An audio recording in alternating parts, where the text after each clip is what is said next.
gonna be touch your heart. I'm very sure about it. It's been quite grueling journey that I had to endure. The family was not very encouraging of girl children.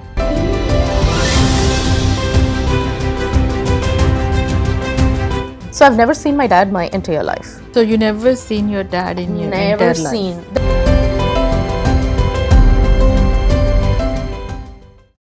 Hi everyone, how are you all? Welcome to Life is Beautiful with Usha Talks. Every time I'm interviewing a special guest, every story is unique. I believe common man is the real heroes. So today I'm going to introduce you Abhirami Iyer. She is a fighter, she is a strong woman, and she is a very beautiful, kind-hearted person. Before we start, she have so many to tell you that we are going to share with you today our podcast Life is Beautiful with Usha Talks. So what are you waiting for? Let's welcome today's guest Abhirami Iyer. Hi Abhirami. Hello, Shaji. Namaste. Namaste. So welcome to my podcast today. So please give your deep introduction to my audience. They're waiting for you. Even when I started this podcast, everyone is asking, please interview Abhirami, please interview Abhirami. Like personally, I hear your story also when you told me like it's gonna be touch your heart. I'm very sure about it. So please introduce yourself to my audience. Thank you. So before I begin, I'm deeply humbled and I'm very grateful for this platform because I'm constantly looking for opportunities, to create awareness, share my story, share my journey, because not a lot of us are very open to share some of the happenings in our life or our journey. So I'm deeply grateful for this platform. Thank you. I'm Abby Iyer. By profession, I'm a program manager with Microsoft. I've been working with Microsoft for the last 20 years. I have 2 kids, so I'm a full-time mom as well.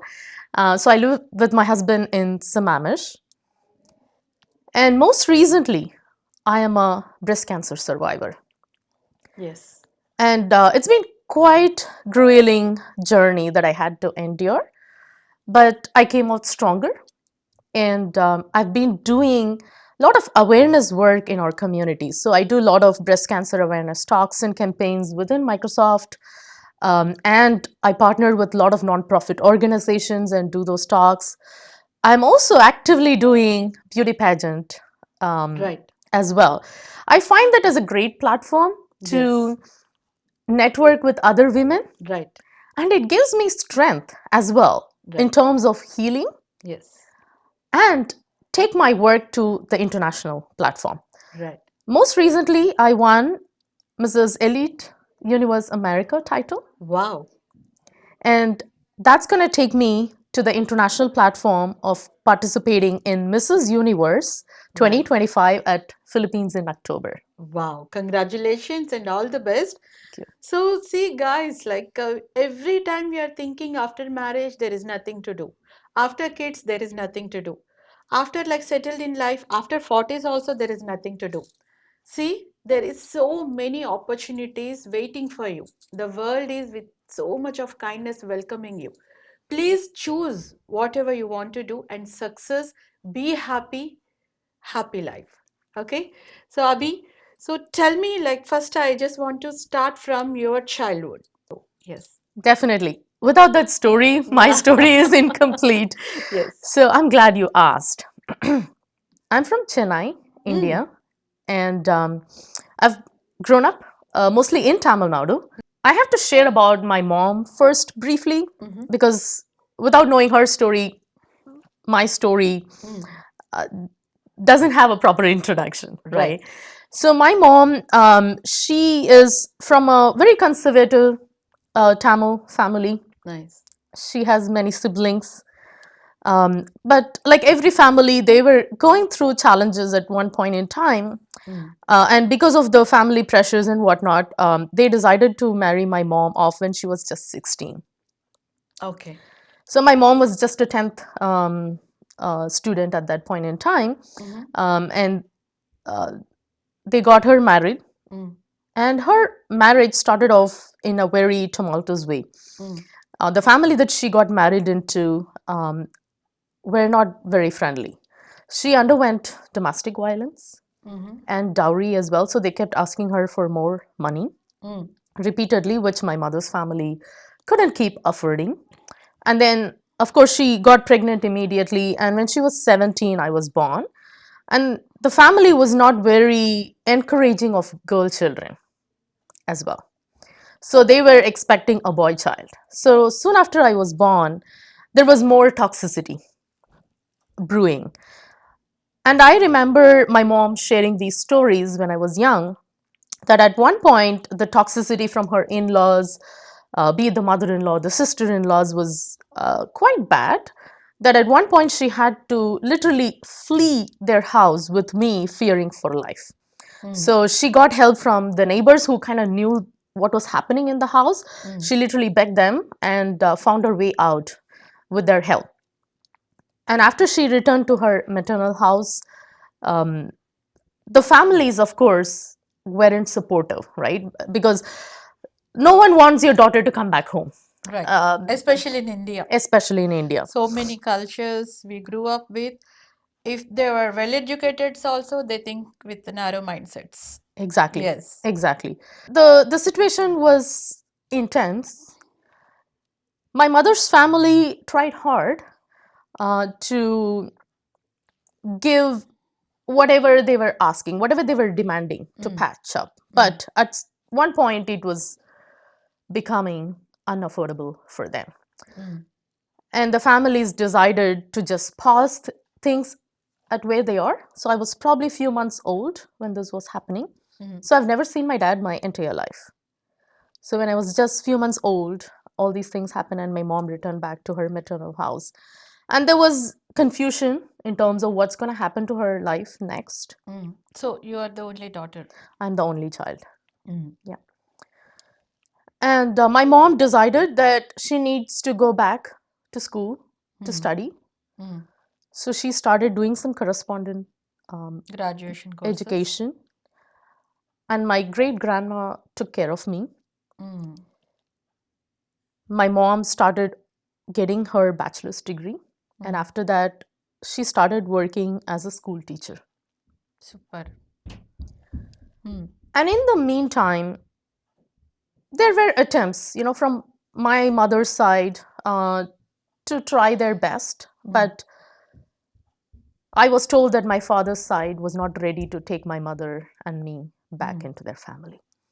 And at one point, they cut off all connections and they were unreachable. I want to ask one more question, Abhirami. So when you grew up, usually if we see in American culture, like single parents is acceptable, right? When you grow up, like in schooling, education, like your surroundings, so how did you feel the support from your family and how the others like behaved with you? Like you rightly mentioned, being a single woman in Indian societies is brutal.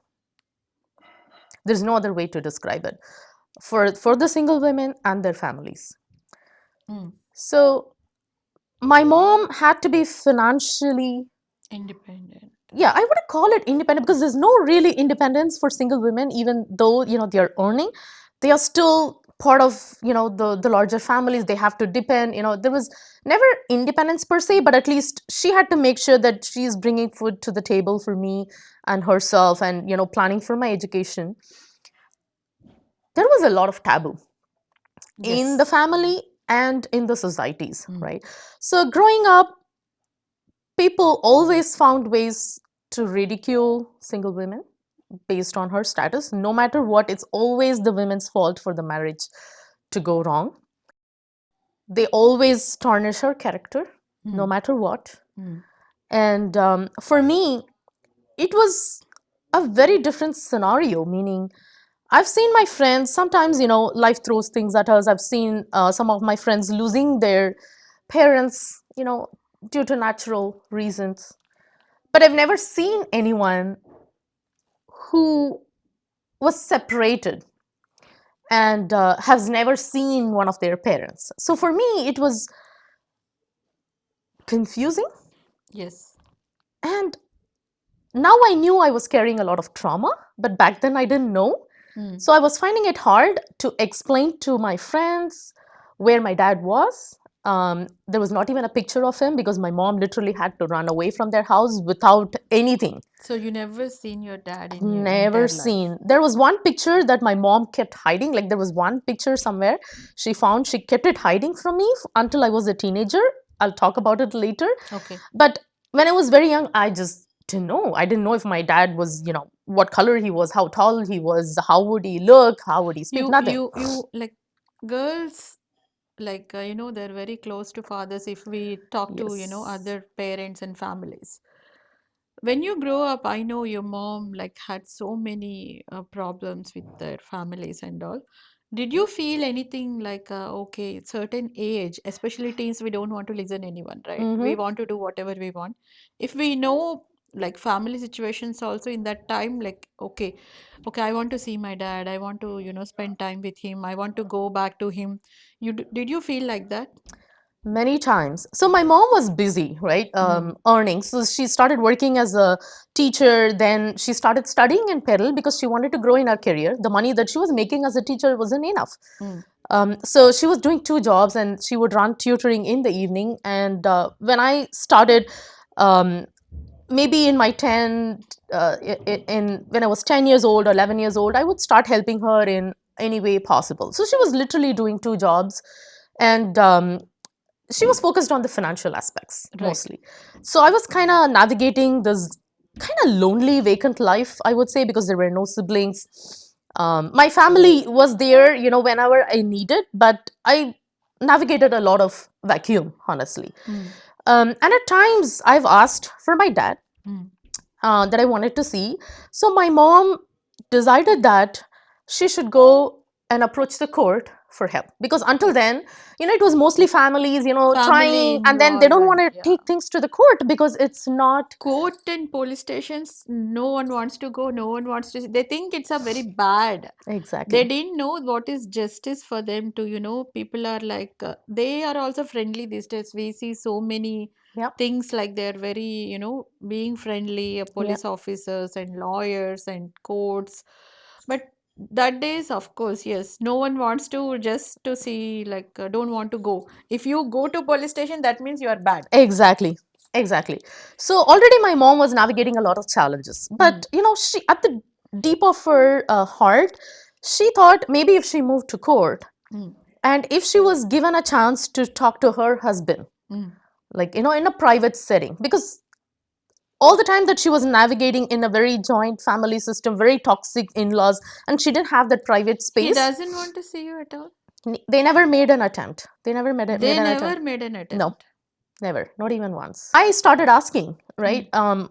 Though they were sharing the stories of how toxic the environment was for my mom, deep down I wanted to meet my dad and at least talk to him. And we were all hoping if we had the chance, he would have a change of heart. right.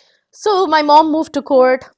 She applied for divorce because she's not at all formally divorced, right? Mm, And I remember many Sundays, mm, still vivid in my memory. mm, I was probably like 10 years old.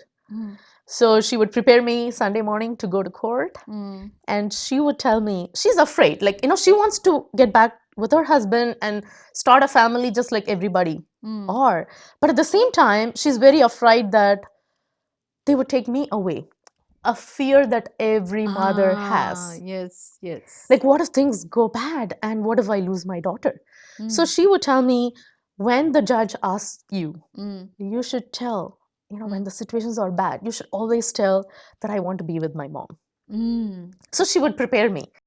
And then mm. she would tell, because I was just a child, right? So she 10-year would tell old. me that, you have to be prepared. You have to have a strong mind because anything can happen in the court. We do Right. not know. So she would prepare me, but I'm just a child, right? I'm just listening. And I'm not able to even process it, Mm, honestly. Now I look back and reflect on it. But at the time, I'm just excited to go see my dad. Honestly, if he had come to the court and said, "Hey, come with me," I would have just ran.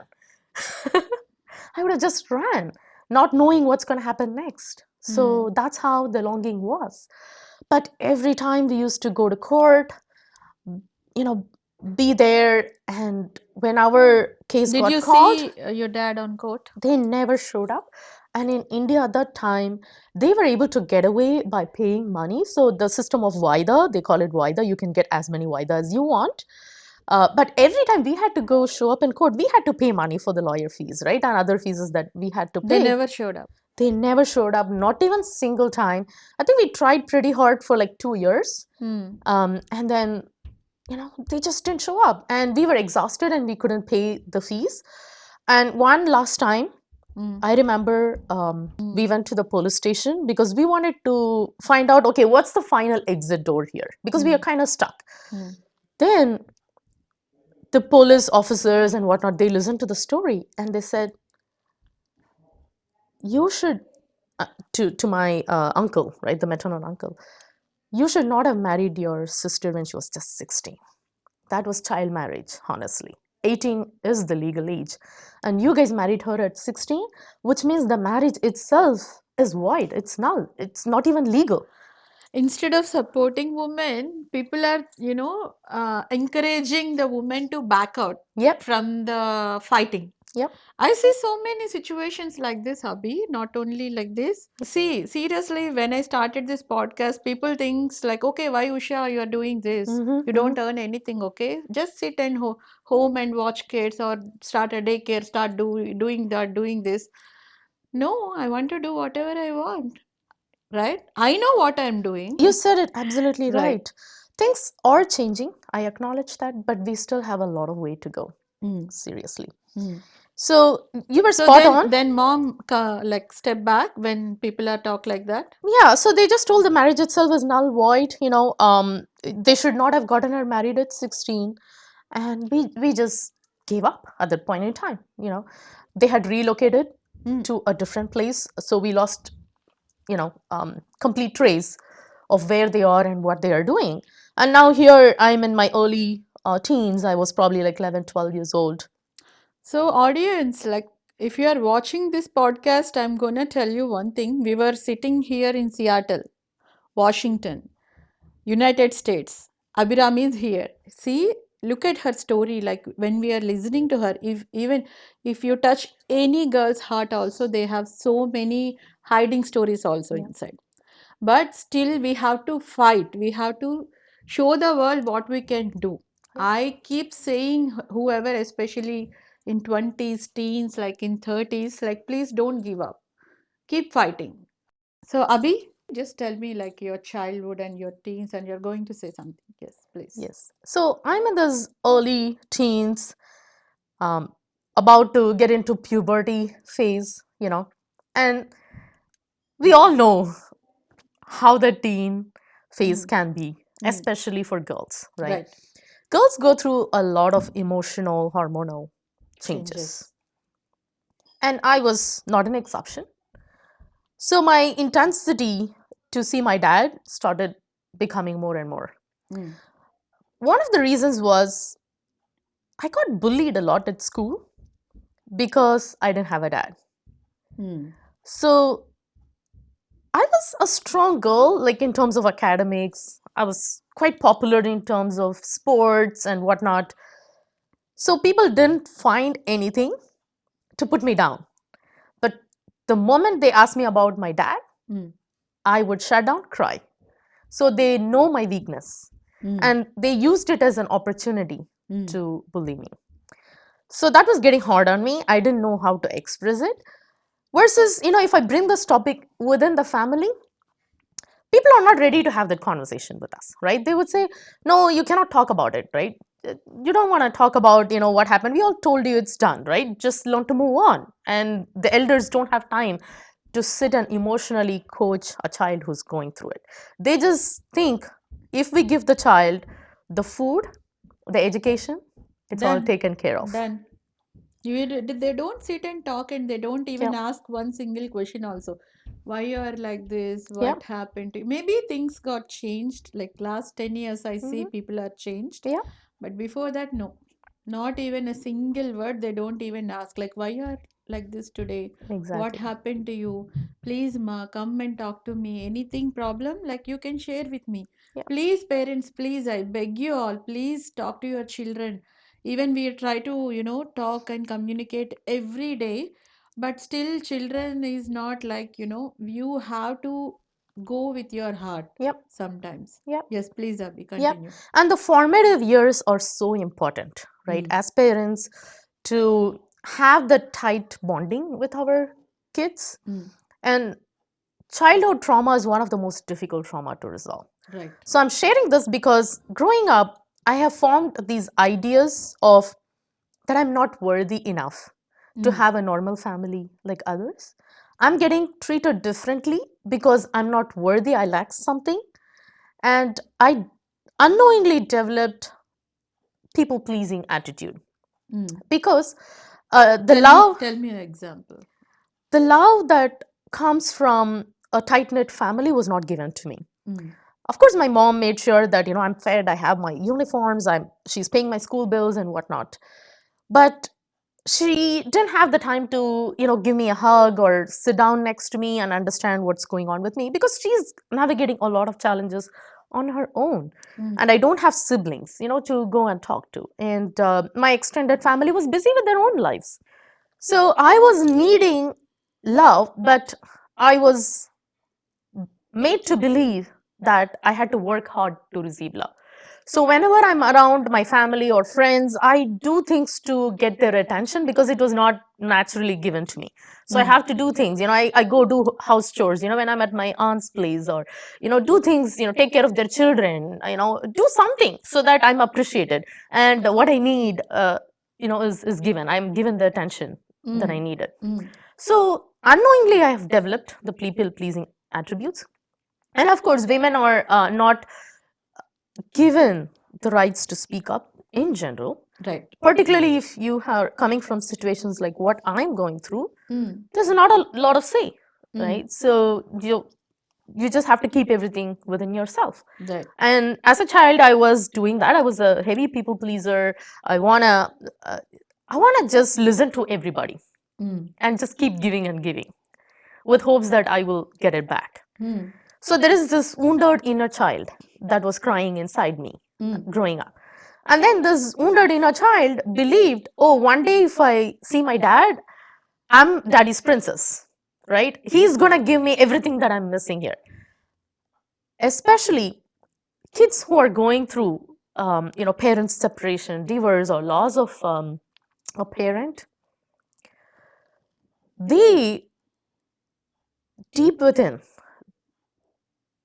the the void, the abandonment, that's mm, the right word, the abandonment that they navigate, if it's not healed, it's going to continue through their life. And I'm going to talk about how it impacted my life, mm, largely.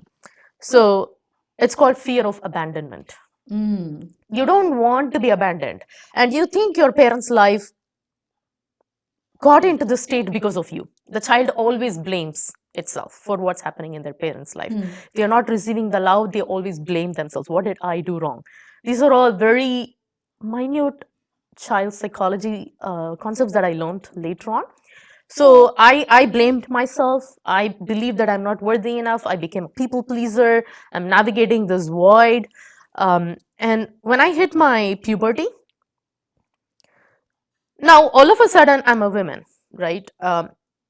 People don't treat you as a child anymore. My body might have become maybe this early women, but mm. inside I'm still a child, right? And whenever I am doing anything wrong, So many restrictions. Okay, don't talk to the boys. Okay, don't go out. yeah, Don't go here. Don't go there. Don't go alone. yeah, Maybe parents have so many concerns about girl child, safety, yeah, but you should tell them like what to do, what not to do, and how to aware of the bad yeah, situations. And every time, like every girl child, you should tell them from the childhood only. yeah, good touch and bad touch. Exactly. So then they will, okay, you have to trust your children first, Exactly. especially girls. If something has happened, they only blame girls. Yep. Yep. They Totally. don't even think, okay, what's going on? They don't even ask. They just simply, okay, this girl Yep. is like doing this. That is the reason she, deserve this. So please stop judging others. Stop judging girls, especially. I beg you once again. Okay, please, Abhi. Yeah. So a girl's life is naturally, very complex to navigate in the society that we grew up with. On top of it, now I have the added responsibility, right? Because there is no man, technically speaking, in the house. So now I have to make sure I am protecting myself because there is no one else who's in the state Okay. of a protector. Mhm. Now, what that meant was I had to stand up for myself when I had to deal with situations where I'm taken advantage of. And there have been situations, when I hit my puberty. Of course, every girl goes through changes and we look very different. And many homes, even within the extended families or family friends, they try to take advantage of situations. And that has not happened to me as well, right? And I was afraid in those situations to go tell to my family that this thing happened or this person did something. Instead, I had to stand up for myself and either put a clear boundary. And Right. now I go back and think I didn't know where I had the courage to do some of those. But I have literally said, no, you cannot touch me inappropriately. You cannot do this to me. But it was becoming more and more defensive. Right now I'm spinning a lot of cycles, right? Like nobody to talk about what to do when I'm exposed to certain situations and when I'm traveling outside and whatnot. I had no trusted advisor or Did you trusted. share with Amma, like sometimes, like whatever you're gone through, Amma have a time to talk about it, and like how Amma supported with you on that time? So, like I told, she was focused on her career. Like she started as a teacher. She started studying. She got actually 2 masters, and she was pursuing her PhD at one point in time. And she was taking care of the school and the tutoring. So she was like literally exhausted. And as a single mother, they go through a lot themselves. And my mom was very young, I told you, right? By 17, she had me. She became a mother. According to her, if she gives me good education, give me food, she has done the best that she could.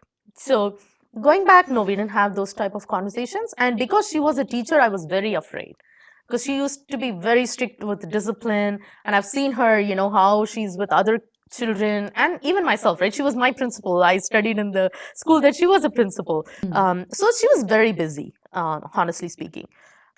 And I didn't have like a good friend per se. Like though I was very social, I was someone who was afraid to expose my life to others because I feared being taken advantage of, or I felt very vulnerable, honestly. So I was keeping it a lot to myself. Though I had some good friends, that walked the path with me, I never opened up some of the deep things or the secrets that happened in my life. So when I was in my teens, now my intensity for seeing my dad became more and more. That I remember that when my friends used to come and play with me, I would say, hey, why don't we just go to the busiest parts of the city, right? My mom told me that he would be like this tall, this kind of skin complexion. Then why don't we just go and just start hunting ourselves, right? Then they are like, Abby, you're just, what happened to you? That's not how we go do it. Right. You need to have at least a picture. Then I go start fighting with my mom, and I'm putting all the tantrums. Then she picks up a photo from a very hidden place that she had, and she gives it to me. It was black and white photo. I still remember very clearly. It was largely ripped off, but I could see some of my dad's features and all those. And I started crying. I was like, I just broke into tears and I was crying and crying for hours. And my mom kept quiet. She didn't have anything to tell, but she felt that I'm going into this trench of emotions. She grabbed that photo from my hand and tore it into several pieces in front of me. And I was shocked. I was shocked. Why would she do that? That one single picture that I was, hashing a plan of taking my friends and becoming a sleuth to go hunt my dad down. She just tore it into pieces. Now, what would I do? I was very angry at my mom. I was very angry. I didn't talk to her for a long time. In fact, I think that kind of drew me and my mom a bit away. I couldn't just come to terms with it. So again, but I wish I see you were like a baby heart, for a dad, like the girl, like what she went through and how, desperately want to see her Yeah. dad. I wish your dad wants to, I mean, he is supposed to watch this podcast and he will at least change his heart and, come and talk to you in future. I wish God, please fill this wish for my friend. Yeah. Yes, Thank please. you. Thank you. Are you okay? So Are you now okay? I'm Please have I'm some good, water. yeah. So now I'm navigating the difficult teens, but I was very studious. I knew that education is empowerment because I saw my mom right in front of my eyes, how hard she was studying and cracking her exams, and she's enabling other women to go get education and get a job and stand on their own leg. And I would help my mom with the tutoring that she was running. I was a bright student, so I would go help, coach other children, and in whatever way I wanted to be helpful for my mom, I did that. Deep down, I knew education is the way out. So I focused on my education. I was a very bright student. In fact, I passed out with flying colors. I was school first in my 10th grade, moved on to my high school.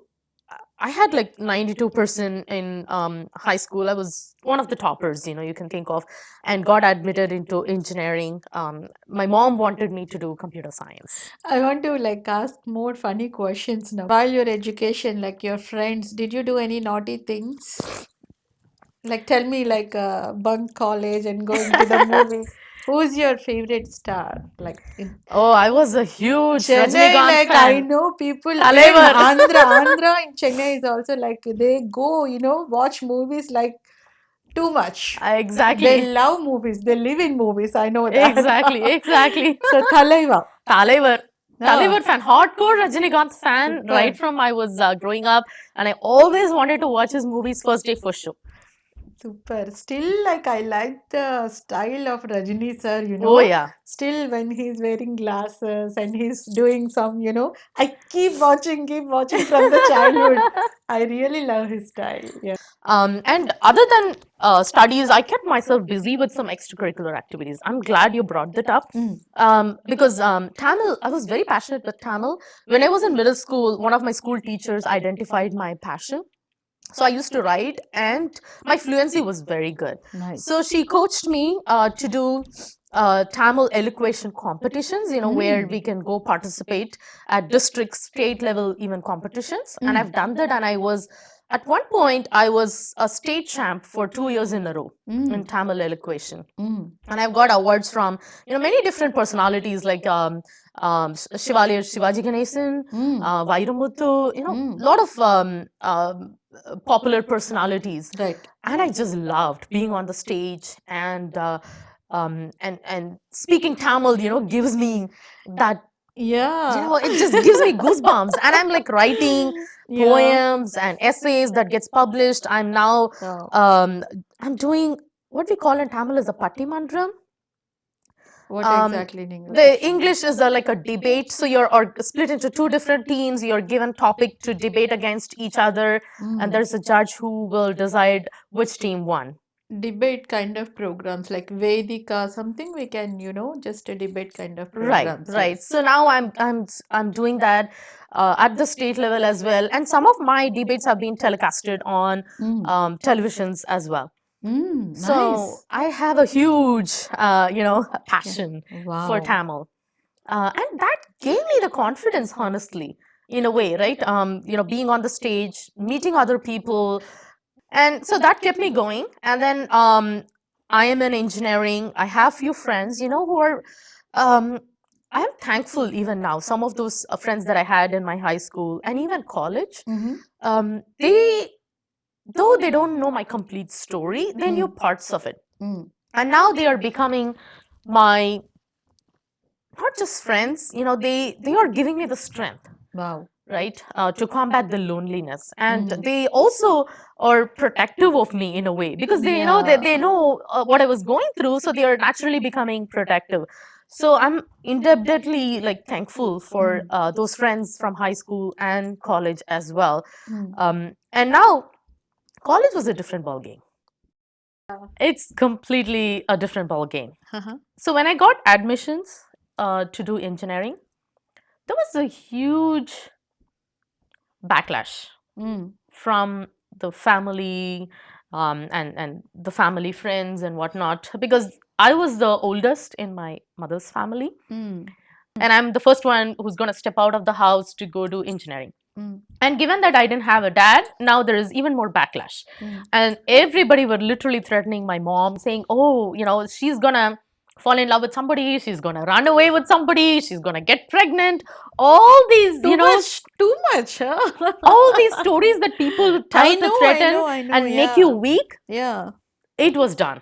It was done. So me and my mom, we are like, going back and forth. My mom is absolutely scared, but I just wanted to step out of home and go to a completely different place. And we make the decision to go, but the family was not happy. So when I moved to college, because it was a decision that I made, I couldn't ask for help. Like, I remember sometimes falling sick, but I don't have anybody who will come and take care of me. Like, I don't have my dad, no brother that would, take the bus overnight and come and help me. It was my friends who stayed with me even when I fell sick. The circumstances were very different, stepping out of home. Now I'm going into a place that's not like Chennai, it's even more conservative. There's not Coimbatore? Coimbatore. It's an environment that is new and you have to navigate a lot of challenges. There was a lot of, ragging or bullying in first year, which took a toll, honestly speaking. There's not a lot of support system for you when you're away, in a very different environment, so you are left to deal it with yourself. So me and my friends were working hard to build that, and I had campus placement at the final year with Wipro. Nice. But again, that's not success. For a girl child, it's always marriage. My extended family, right, they were always stressing because Marriage? they thought, my marriage After- is going to be difficult because of my mother's life. It's going to be very difficult. They were always like, oh, what if they ask about your mother's life? What will we say? It's not a great story to tell. So they were constantly reminding us of what happened and putting us down. So my mother also had that inferiority complex. In fact, there were family events where my mom was not allowed to participate because they were events for married women. And my mom, what is she? I mean, she's separated. Where would you put her? So I remember my mom one day crying very bad. It was a family event. It was that Sumangali Prarthana where, the married women sit together and pray. So she got dressed up and she sat actually with all the other women. She was asked to get up from that place and leave because she is not living with her husband. Destiny, especially people got insulted with, some situations. They're gonna be see the future for the heroisms. Yeah. Destiny, like if they're underestimated you, they're giving so much of hard time, they're like insulting you in front of Yeah. others. That is the point. You have to fight with yourself and you have to come back with the More stronger power. So that's how the society was, right? So there's this constant worry among my mother and also the extended family because that's how the society was. And when I got graduated, it was, of course, my mother and my extended family made sure I don't fall in love when I was in college, because they were so afraid of facing the repercussions, honestly. Right? They, according to them, if they get married through the arranged marriage system with the blessings of everybody, socially accepted, that's the kind of arrangement that everybody were looking for. Is anyone break that rule in your family yet? No. Absolutely everyone braved, me, and then there was one other cousin. After that, Whatever we scared of, so many things that will happen for sure. exactly, exactly. Don't be scared, okay? Be like you. Don't be Yeah, scared. yeah. And I was also this child, deep down, that I was very appreciative of what my mother was doing. I Mm. never wanted to hurt her. Mm. And when my husband's alliance, the family came, Mm. they were very nice in terms of, not prodding on my mother's Mm. married life, Mm. honestly speaking. So the marriage, was fixed in an instant. It was like merely 2 months. My marriage was done, and I get married, and I come over to the US, and the new chapter began for me as an adult. So let's go to the next chapter in your life. Yep. So now, how is the life is so beautiful in USA?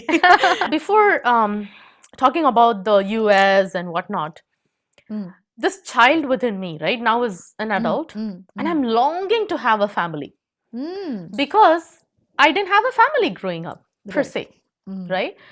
So now I'm like, oh my God, I'm married. I'm going to have my own family. You know, I have so much to do in life. I'm just excited Mm. to have a family. Though I am married and living in a foreign country, I have a great mother in law and sister in law, but I was not spared, right? So the toxicity started showing up in my married life as well. I am again alone.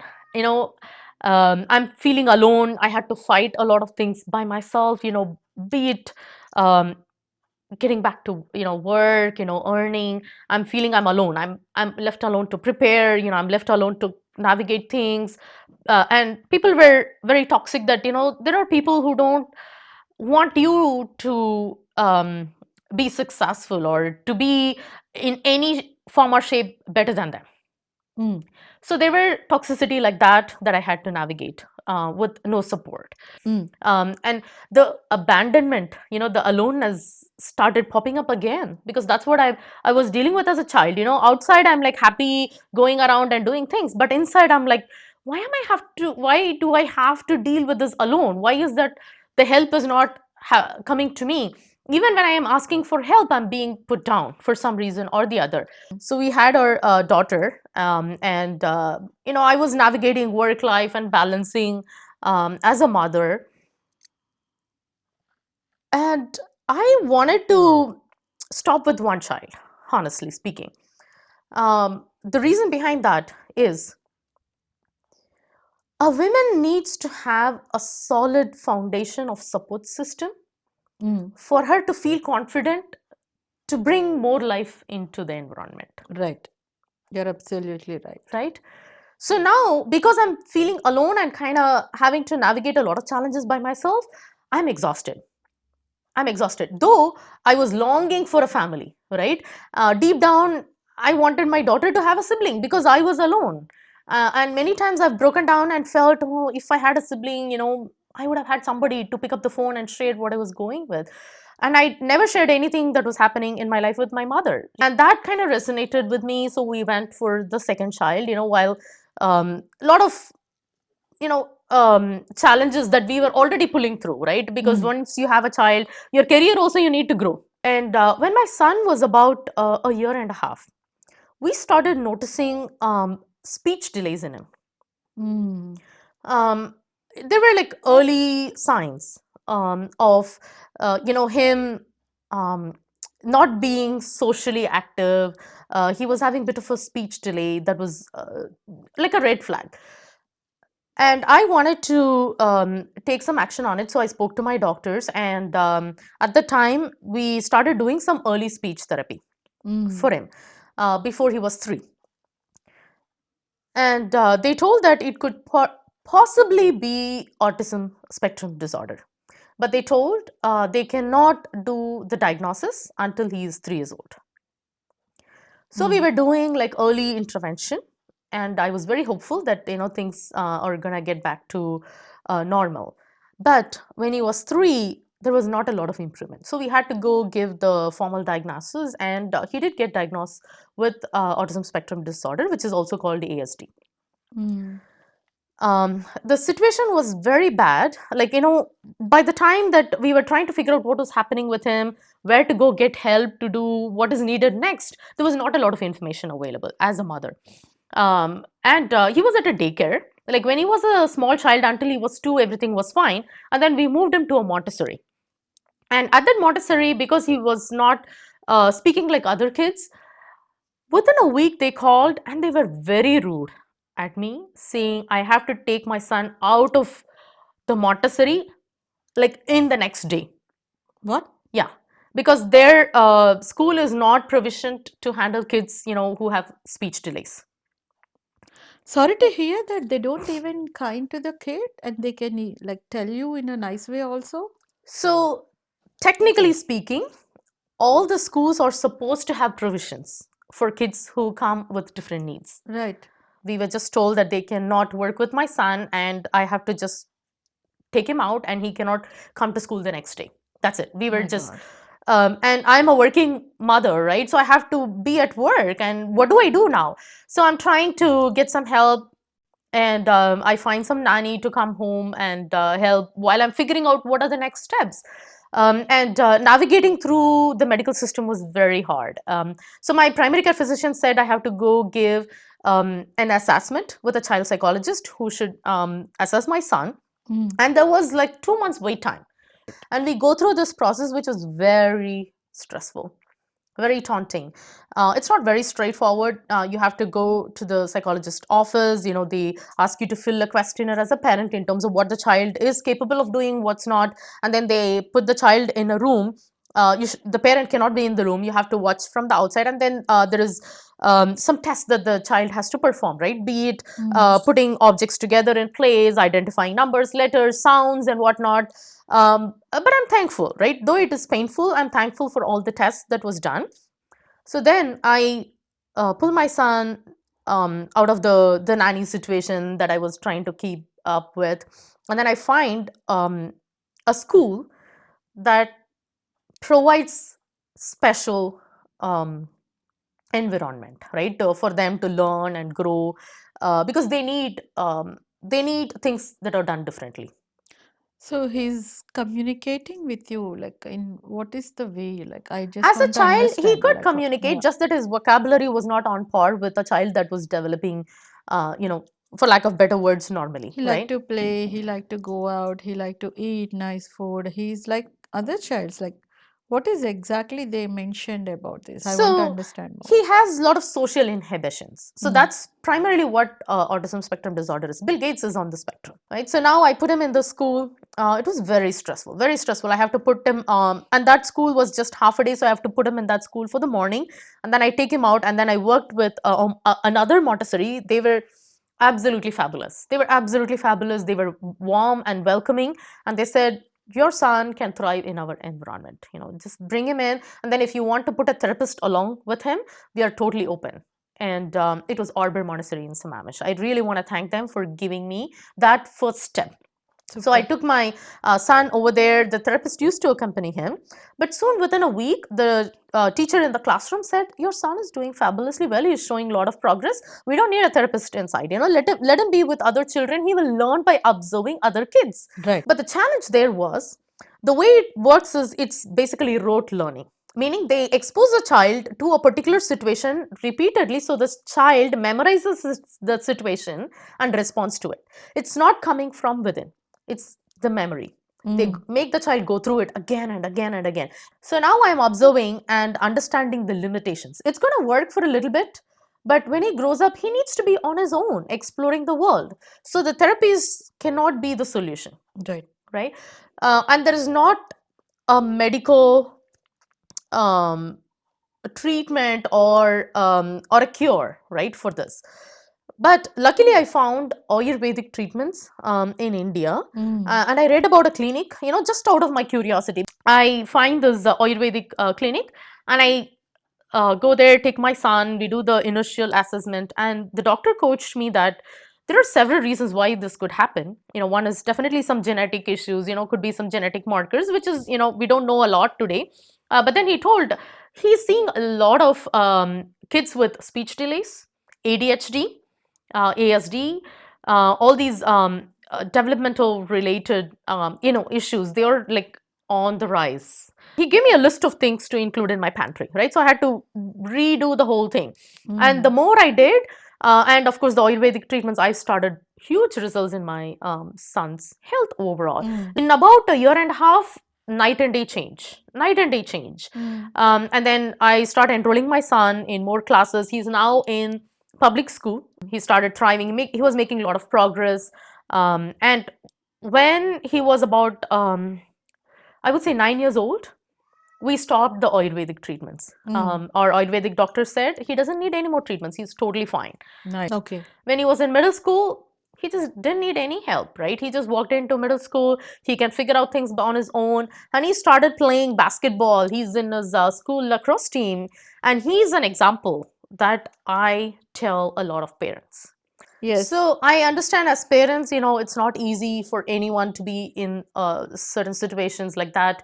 But don't give hope, reach out and have faith. I think hope and faith are the crucial things or the essence of life. At 39, that's when I'm like waking up and I want to do something. So I'm like starting to hit the gym because I'm like, I'm not in shape, I have to do something to look good or, to be healthy or something. So I'm hitting the gym and then I'm starting to write Tamil poems because that's what kept me alive when I was a child, right? So I started writing Tamil poems and all these are coming back to life. While I was just enjoying, coming out of what I was dealing with and wanted to live my life really. It was around COVID time. I was barely 39. And what I noticed, it was around February of 2020. My right breast had a change in the shape. It was very minute. It was looking very, if I have to look very closely, it changed in shape. Initially, I was thinking, oh, because I'm hitting the gym, right? I'm losing weight and I want to look good. Because of that, my body is changing. And for a woman, everybody knows this, right? We hit puberty, breast change, first thing. And then you get pregnant, breast change, first thing. Then you start feeding your child, your breast change, first thing. You stop feeding your breast change, first thing. It goes through so many changes that we don't even talk about, right? Honestly. No, you're absolutely Honestly. right. Right. So we'll take a small break in Usha Talks. Let's continue this topic. We have to learn more from Abhirami Iyer's story. So please take a small break now.